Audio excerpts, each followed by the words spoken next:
During the summer of 2023, while following the Daniel Boone Heritage Trail, we stopped at the historic Bethabara Park. While marked on the Daniel Boone Trail as a stop, it unfortunately does not have a Daniel Boone marker like many of the other stops. However, this historic settlement was important to the Boone family, as Daniel's brother Israel received care here. This is because Dr. Hans Martin Kieberlin of this settlement was the only doctor for hundreds of miles. Unfortunately for Israel, he passed in 1756 of tuberculosis, after which he was laid to rest in the Rowan County's Joppa Cemetery, and Daniel adopted his 4 children. More notably, this park marks the site of the first European settlers in the North Carolina Piedmont. These settlers were German-speaking and of the Moravian faith. This religious affiliation resulted from the Catholic Reform movement and was one of the first Protestant groups which began before the term Protestant even existed. This religious movement began in the Czech Republic by the Catholic priest Jan Hus. Hus served in the Bethlehem Church in Prague. Among his beliefs, he believed the common people should be able to read the Bible in their own language. While he had many supporters, his beliefs eventually led to his arrest. Interestingly, rather than denounce his faith, he bravely declared, "I am ready to die today." Shortly after, he was burned at the stake in 1415. However, his beliefs did not follow him to the grave. By 1457, his followers formed the group called the United Brethren. Within the unity of brethren, the members called each other brother and sister, as they believed all people were created by God and thus equal. In addition, this radical reform group believed that only Christ was the true head of the church, and that the Bible was the only source of truth. After the United Brethren established their own church, they ordained their own bishops, and by the 1500s had over 200,000 members. Some of the important members of this religious affiliation included Luke of Prague, Johann Commenius, and Nicholas Ludwig. Luke was born in 1450. He was a 1481 graduate of the University of Prague, and by 1493 wrote a book called The Ship, which was about weathering the storms of life with Christ, after which he became a leader and began speaking on faithful living. As a result, many new Moravians began to live as examples of peace and love. In addition, these new Protestants published the first hymnals to be used in worship service, and by 1579, they were able to have the Czech Bible published. Johann Amos Commenius was born in 1592. He was a Czech philosopher and theologian. During his life, he lived and worked in many places, including Poland, Holland, and Sweden. In addition, he believed in equal opportunities for impoverished children and education for women.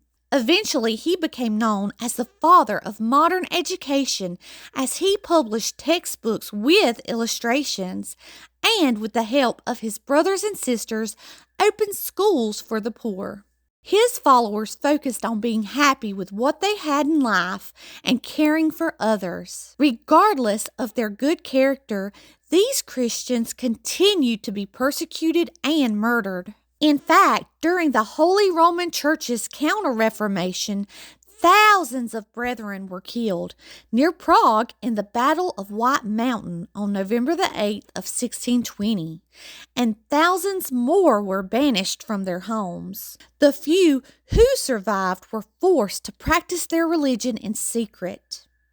Regardless of their persecution, the Moravian Church continued to gain popularity, which by the 1730s brought renewed attacks. Even later Protestant groups, like Lutherans, saw Moravianism as a threat to their own faith. By 1722, Nicholas Ludwig allowed Moravian refugees to move to his estate in Germany. Nicholas was born in 1700 and was a German religious and social reformer. He was also a hymn writer, missionary supporter, and bishop of the church. Shortly after allowing the refugees on his estate, the settlement gained the name the Lord's Watchful Care, or Herrnhut. While the Moravian faith continued to inspire others, their missionaries were prevented from entering certain cities and were even arrested. Upon almost being eradicated, the people of the Moravian faith continued to migrate to Germany, where they would pray and form more missionary groups. Then, in 1750, John Claret, Earl of Gainesville and Lord Proprietor of North Carolina, approached the Moravians about a land deal that would free them from persecution. Despite concerns that the congregation was ill-equipped to handle the harsh life of the frontier, the Moravians decided to accept the offer and purchase the land in North Carolina. There, they could resettle refugees who were escaping persecution in Europe, while also generating money for the Moravian Church. By October the 8th of 1753, the Moravian expedition left Bethlehem, Pennsylvania, bound for North Carolina. 15 brethren set out on a long journey to a large tract of land in the northern Piedmont of North Carolina named Wachovia.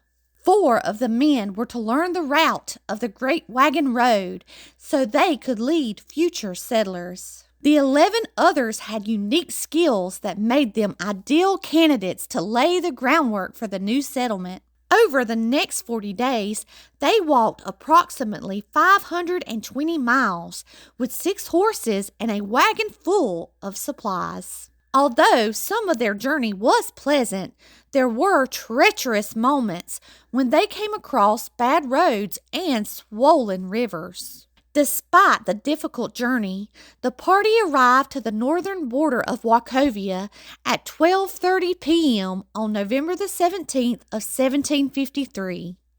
It is documented that it was a frigid day, threatening snow. When the group finally arrived to their tract of land, they immediately cut a 2.5-mile road to a cabin built and abandoned the previous year by a hunter named Hans Wagner. Little sleep was had that first freezing night. The next day was spent resting and hunting game. On November the 19th, the true work began as the brethren started clearing land, planting corn, and building a bake oven. By the following year, in 1753, the Moravians had drawn a map of the Wachovia region. This map not only showed structures, it recorded the location of natural resources like specific trees, minerals, water, and stone sources. These maps are how we know the following year Dr. Kieberlin had a place built to make medicine and treat patients. He would treat people not only for money, but also for exchange in food and labor. By 1754, the first group of men who laid the groundwork for the settlement were ready to start families. However, they faced a few major obstacles, the first being a dangerous conflict between the settlers and the indigenous people had started a war. The second obstacle was that there were not enough single Moravian women in Pennsylvania to send. However, slowly women did arrive, after which they married and became great helpmates in and out of their new homes. As a woman in this community, you were very well educated, and because of this, married later in life. Besides being wives and mothers, the women in the Moravian community were allowed to work jobs. These jobs included working in the mill, with the cattle, doing laundry, mending, and sewing. In addition to these jobs, Women were also allowed to take on leadership roles, such as becoming deacons. In this role, they could assist in the Holy Communion. By 1755, outsiders began to visit the settlement not only for the doctor, but also to place orders with the tannery and with the tailor. During this year in the settlement, the cooper began to make barrels and utensils out of wood to sell. In addition, the blacksmith began to make a profit by making and repairing tools. This was also the year that the settlement not only had a grist mill, but a sawmill, bark mill, and oil press. However, regardless of the advancements the settlement made, the area was still a dangerous frontier. In fact, the church discouraged bringing children to Wachovia. This was in part due to what occurred in September of 1755 in Southwest Virginia, when 29 men, women, and children were killed, 6 wounded, and 12 captured by the French allied Native Americans. In fact, some of the attacks on settlers were only within a 3-day walk. On February 9th of 1756, 2 fur traders from Virginia stopped. They had 6 horses loaded down with deer skins. It is believed that they were more than likely on their way to Charlestown, which was the center of the deerskin trade in the 18th century. The Moravans recognized the profitability of acting as middlemen in this trade, and thus, after this, began dealing in animal skins. By May 18, 1756, the Moravans had their first encounter with an indigenous group that they would come to meet often, the Cherokee. Even though the Cherokee were British allies, the tensions at the time were evident. One man named Jacob came home from getting oil and ran into 11 natives, who, upon seeing him, tried to confiscate his horse. However, Jacob refused to dismount. After explaining to them that he could not travel by foot, he then invited them to his farm for food. In his diaries, Jacob also tells of another group who came by the mill. He writes of treating them nicely and giving them some clay pipes, after which they shook his hand and left. In response to some of the nearby natives joining the French, the construction of a defensive palisade around the town began, with men assigned to cutting down trees and digging trenches. All other work, with the exception of harvesting, was put on hold until the palisade was completed. However, the settlement still wanted to show Christ's love and allowed those fleeing from the French allied Native Americans to flood into Bethabara. Along with this influx of refugees, large numbers of Cherokee also stopped on their way to fight for the British in northern Virginia. During this time, in 1756, the first child, Anna Johanna Carross, was born in Bethabara. Later, in November of 1756, Gottfried and Maria Grobbs brought their 9-month-old son, William. Besides the addition of children, during that same year, a distiller began producing beer, wine, whiskey, and medicinal brandy. With the production of spirits also came a tavern, where patrons could also purchase a meal and a spot in a shared overnight bed. It was also in 1756 that a potter came to settle here and dealt in redware pottery. In fact, at the time, the pottery was so highly sought after, his pottery was even sold in Charlestown.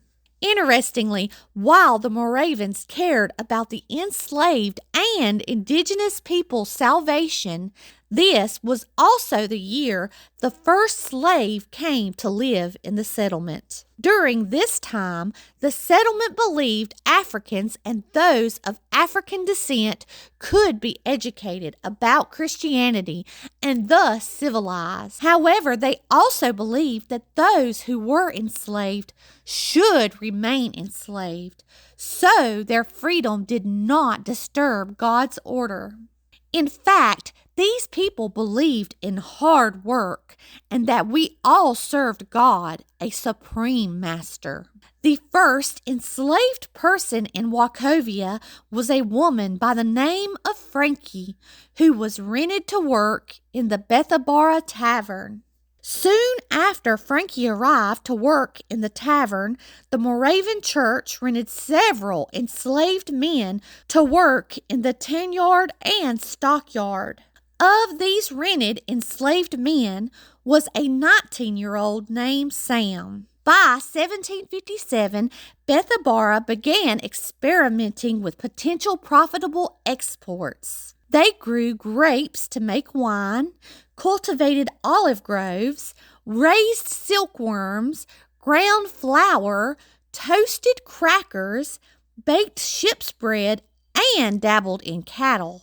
Obviously, olives and silkworms failed, due largely to the climate, while the other ventures did not generate enough profit. In regards to those relying on the settlement's hospitality, in 1759 alone, more than 565 Cherokees stopped for food and shelter. By May of 1759, Sheriff Edward Hughes, who lived 15 miles west in the Bryan settlement, was surrounded by a party of Cherokee warriors. On May 9th, a rescue party of non-Moravans from Bethabara drove the warriors away.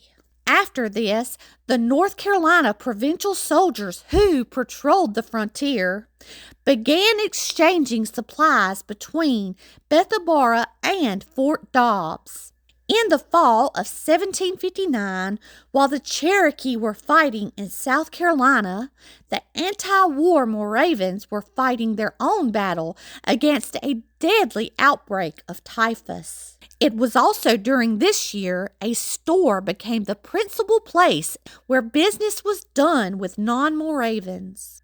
This store not only sold products made within the settlement, but also began dealing in imported goods such as glassware, pewterware, tinware, blankets, linens, wool, hats, buttons, watches, buckles, silk scarves, medicine, coffee, rice, tea, sugar, and gunpowder. By the winter of 1760, the Cherokee had began to raid several settlements.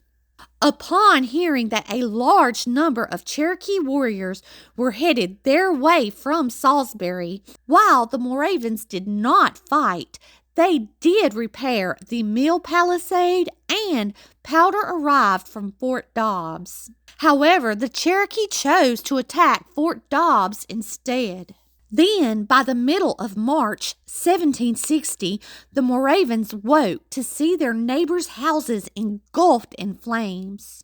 By the end of the day, they received word that 15 of their neighbors had been killed by the native forces. By 1762, Brother Peterson and his wife, who were assisted by Sister Calberlin, the widow of the first doctor, began a school for boys and girls. By the end of 1769, the young enslaved man previously mentioned named Sam asked the church to purchase him. He expressed a desire to learn and know the Savior.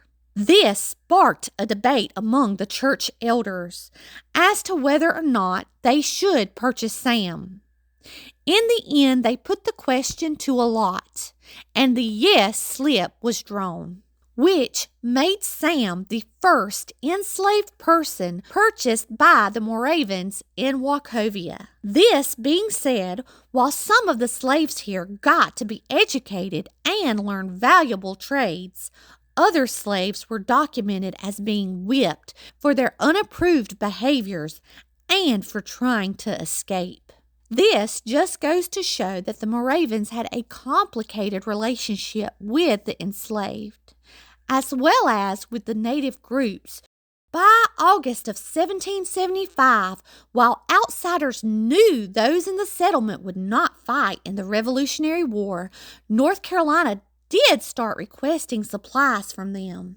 In addition, because of being pacifist, like Mennonites and Quakers, between 1776 and 1778, the Moravians were required to pay fines for refusing to join the North Carolina militia. Although they did not fight, the Moravians of Wachovia did provide provisions and shelter for both armies. Sometimes the brethren were paid for these provisions, but more often they were not. By the end of 1780, the people of the settlement watched more than 2,000 soldiers sweep through.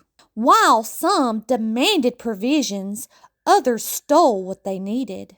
The community's resources were so stretched, the area was at the brink of collapse.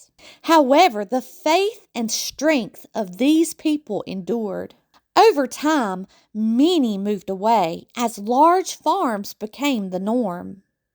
Then later, the large farms were broken up into smaller parcels. In the 1960s, during an archaeological dig on the land still owned by the church, the location of the original settlement was found. Since 1970, the trustees and executive directors of Historic Bethabara Park Incorporated have served as stewards of the site. Today, the park is dedicated in preserving the history and heritage of Bethabara, founded by the Moravians in 1753. The park encompasses 183 acres, helping preserve wildlife and historic buildings. While tours only cost a few dollars, the park grounds are open and free of charge all year long. Our favorite part of our visit was doing the free scavenger hunt and looking at the gardens. However, the park does offer much more, including cooking workshops, gardening talks, reenactments, Highland games, workshops, history days, Indigenous People Days, an apple festival, and seasonal events that celebrate the holidays. If you enjoyed this video, please like it, and as always, thanks for watching.